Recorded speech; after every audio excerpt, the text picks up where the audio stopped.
We've all had a cheese. We're feeling stuffed. But we always seem to find the second stomach for dessert, don't we? What are we having tonight?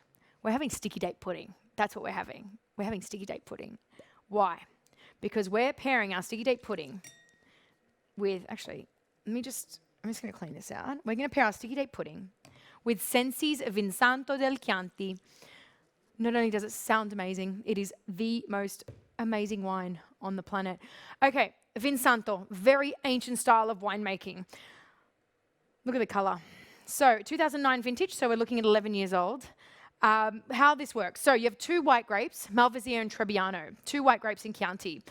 They harvest these grapes 2 months after the normal harvest, okay? So once they've harvested everything else, the wines they want to use for Vin Santo, they'll leave them on for 2 more months. What does this mean? They get extra ripe, which means lots of sugar, helps the alcohol concentration, helps the fruit concentration.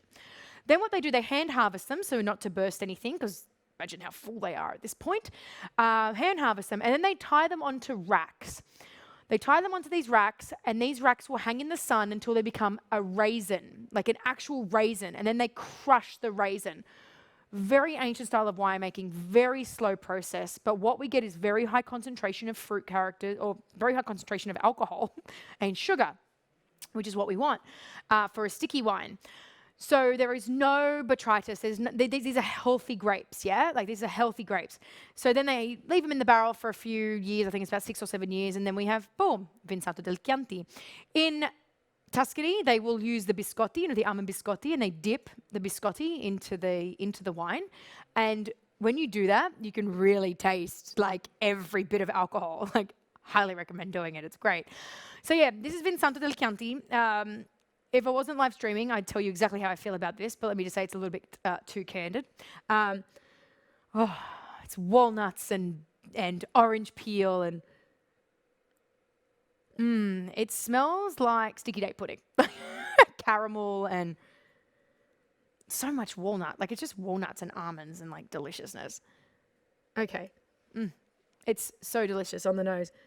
It's actually a lot more complex than what I'm doing, what I'm saying. There's a lot more characters coming through on this. You can actually taste that oak. You can smell that oak. You can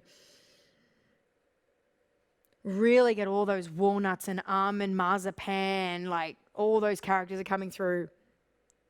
But also like this fresh fruit, like fruitiness that comes through as well. Okay, let's give it a whirl.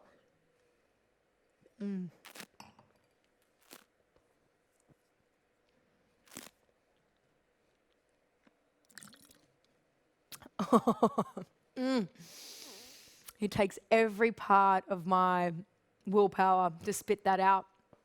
It is beautifully sweet, but because of the acidity in this wine, which again is that bit that makes your mouth water, it doesn't taste sickly sweet.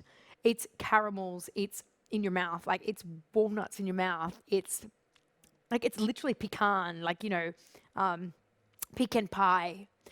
That's why I say sticky date pudding is the perfect thing to go with this wine. And the almond biscotti, of course. Like, it's just marzipan, like that almond marzipan, yeah? Like, almond biscuits that the Italians eat. That is what I'm getting on the palate. It is delicious. It's such a great way to finish the night. And I think that Australians are we're so familiar with late harvest and botrytis and all that kind of thing. To give them something like a Vin Santo, which is so rare, it's really going to start a conversation again at the end of the night. That is delicious. Highly recommend it. The other thing about this wine is it's only 14% alcohol.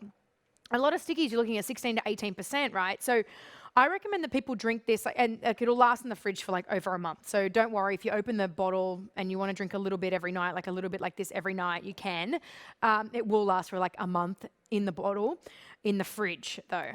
Have it cold, have it warm.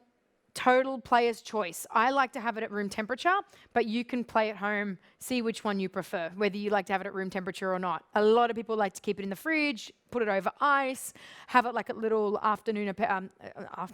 late night aperitif. You can do that as well. I've never tried mixing it. I would love to try mixing it into a whiskey or something like that. So maybe next time I see you, I'll share my findings on that. But yeah, really recommend something like this to be in the fridge.